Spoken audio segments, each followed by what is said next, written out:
Bismillah ar-Rahman ar-Rahim. In the name of Almighty Allah, the entirely merciful and especially merciful. Dear viewers across the planet, I greet you with the greeting of peace. Assalamu alaikum wa rahmatullahi wa barakatuhu. May peace be with you. Ameen, ameen. We do thank Allah subhanahu wa ta'ala by always saying consistently, Alhamdulillahi Rabbil Alameen. We thank Allah subhanahu wa ta'ala for giving us this opportunity to be still alive in the month of Ramadan. We seek the support of Allah subhanahu wa ta'ala to do as much as possible in this month to achieve the maximum that we can reach as humans in this blessed month.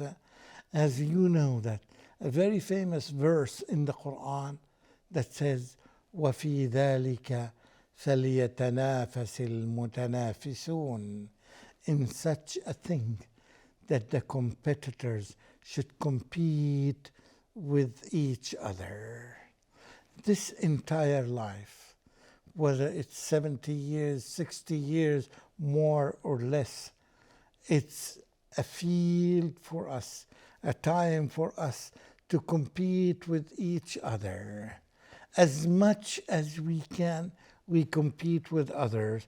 We want to be like them, or even we want to be much better than them, without having any negative feelings against them.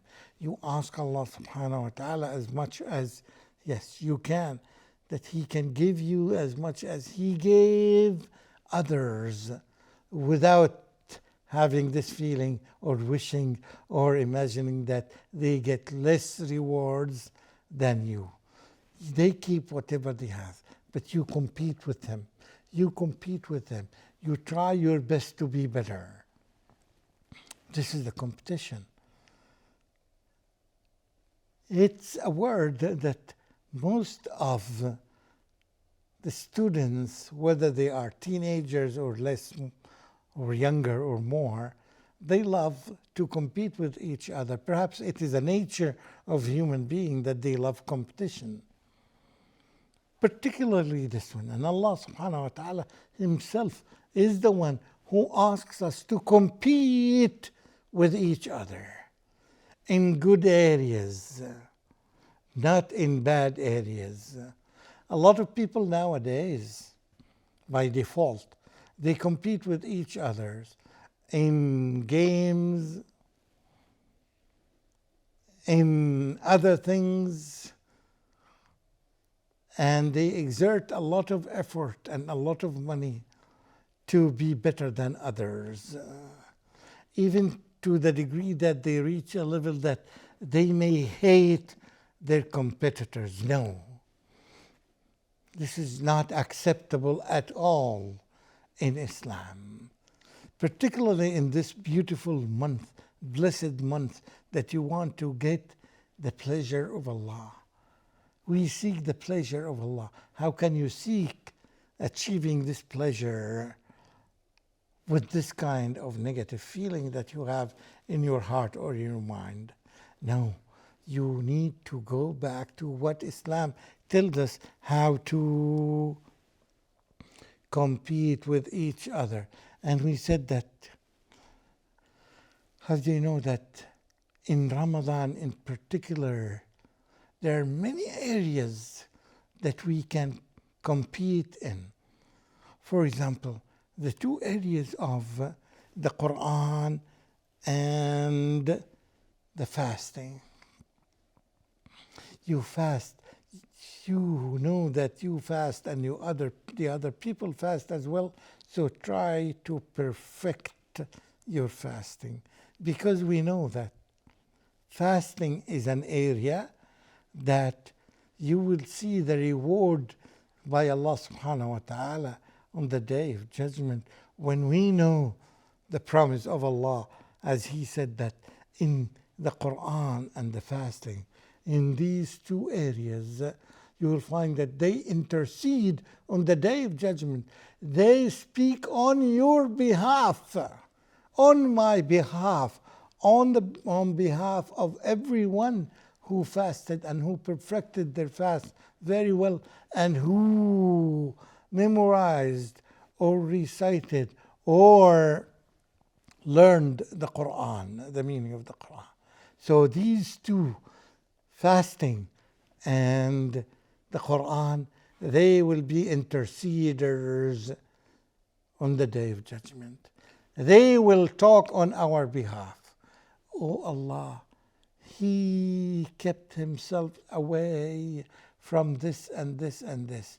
And he and she did their best to do this trying of memorization, of understanding, of learning the Quran. So we beg you and we ask you, Allah, to let us intercede for him. We ask you, Allah, to give him extra credit for that. This will happen. We are quite sure as Muslims that this is happening. And there's something that also is very beautiful. The concept of the 1/3, the last 1/3. For example, in the last 1/3 of the night, we know that Allah comes down to the heaven, the lowest heaven, and asks for anyone, where are the people who seek forgiveness so that I would give them the opportunity to forgive them? Where are they? Are they awake and they are making salah and they are asking me, or are they indulged in their sleep? They sleep like logs. So the concept of the last 1/3 every night is there. And in the day itself, when you find that the Salat al-Asr and Salat al-Maghrib and Salat al-Isha, here there's a lot of rewards that you can gain. The end of the day, you have the time for making adhkar, the time for doing these two Salats, Maghrib and Isha, and the time in the day, Salat al-Asr, before Salat al-Asr and 1 hour after it, 1 hour before Maghrib, we can do intensive dua at this time, because this is one of the good times, one of the best times that you can use. We can use it intensively for dua. And also, the last 1/3 of the week, for example, here, I will focus on the Friday. Friday is Eid for the Muslims because of the benefits and because of the rewards that you can get from Almighty Allah. That's why people recite a lot of Quran. Some of them focus on the recitation of Surah Al-Kahf. Some of them do other things, but they know this is a blessed time by Allah subhanahu wa ta'ala. So they use it and abuse it very well. Also, in a month, the last 3 days in a week, the last 3 days in a month in particular, yes, also it's a good time for you to use it, try to compensate for whatever you have missed during the year. And in the year, you'll find the last 1/3 of each year, you have these months, the last 1/3, that means 4 months. Month of Ramadan and month of Shawwal and month of Dhul Qa'dah and month of Dhul Hijjah. These are blessed months, the month of Ramadan and the Dhul Hijjah season for Hajj.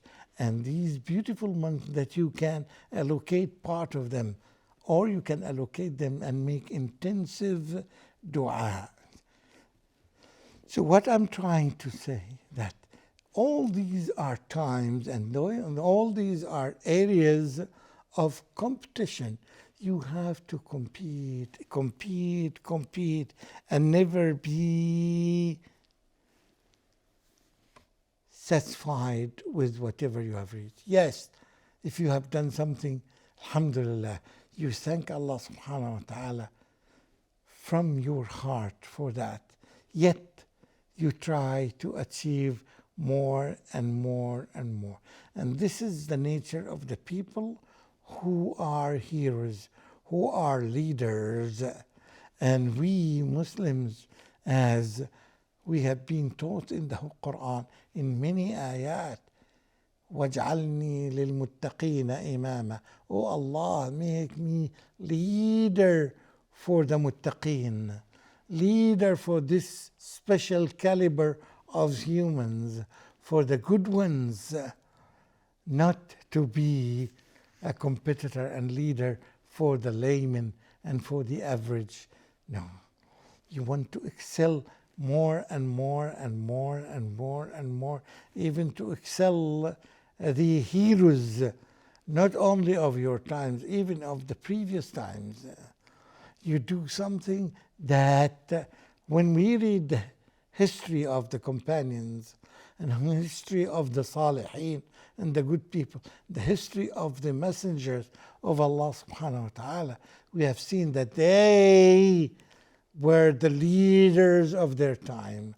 And some of them were the leaders of their time, and even the time before them and the time after them. Look at the best caliber of human beings. All of us know him. He is Muhammad sallallahu alayhi wasallam.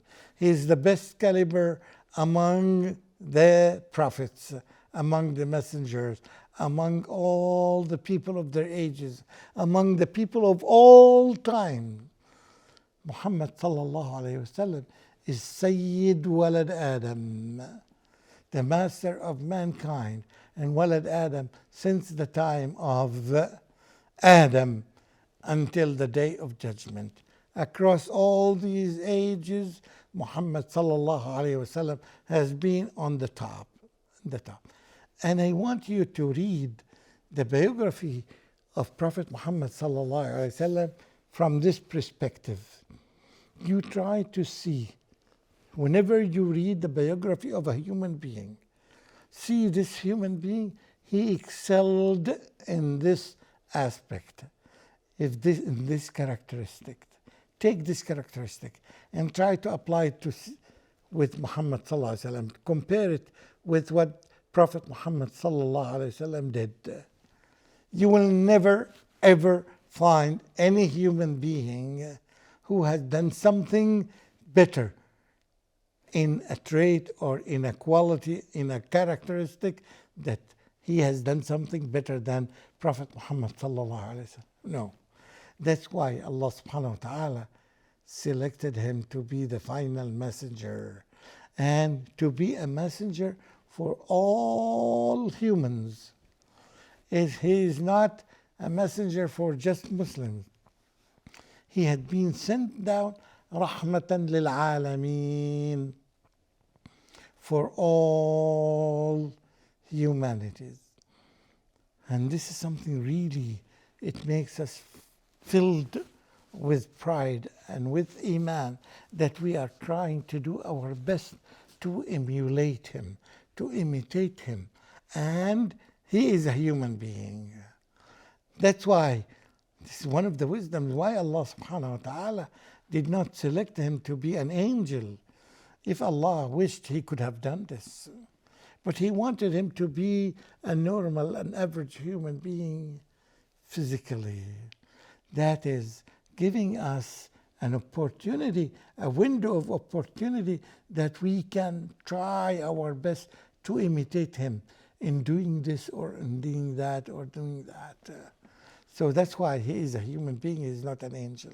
Because angels are created out of light. There is no way for us to be recreated. So we are different than them. So we cannot imitate them, we cannot emulate them. But we can emulate humans, and we do our best. If we cannot do it today, we can try next time, and next time. We can do our best. But we have to understand something in our minds. Even if we do the best and the maximum that we have in our capacities, yet we will not reach the level of messengers of Allah, particularly the top leader of all those messengers, Muhammad sallallahu alaihi wasallam. So here, do you want this month to pass by you without taking advantage, without selecting the best of it, without getting the maximum that you can reach? You can use all the year round to allocate the best of your time, to save the best of your time and energy for this month. Not as laymen and average people do, to eat as much as they can. Unfortunately, no. If you have not tried it before, don't do it this year. Keep away from it and advise the people around you. Begin with yourself and your family members, and go to your relatives and to your neighbors and try to benefit as much as you can. That Ramadan is not for food, for the best quality of food. Don't spend your time day and night thinking of what you are going to eat at breakfast time or at sahur time, and you look at it and you read. And some people who are concerned with kitchen, and they spend a lot of time reading a lot about this food and the other food and so on and so forth, and waste the opportunities. At the end of Ramadan, whether you ate the best quality of food every day, or an average quality, or low quality of food, it is just food. Once it passes this area, it becomes the same. Once the food, the best food, goes to your stomach, it becomes the same. So therefore, we need to use our times and our energy properly to get the best of Ramadan. And we say this and we thank Allah subhanahu wa ta'ala for showing us and guiding us to this. And we also take the opportunity to ask Him to give us support to continue doing the best during the month of Ramadan. Wassalamu alaikum wa rahmatullahi wa barakatuh.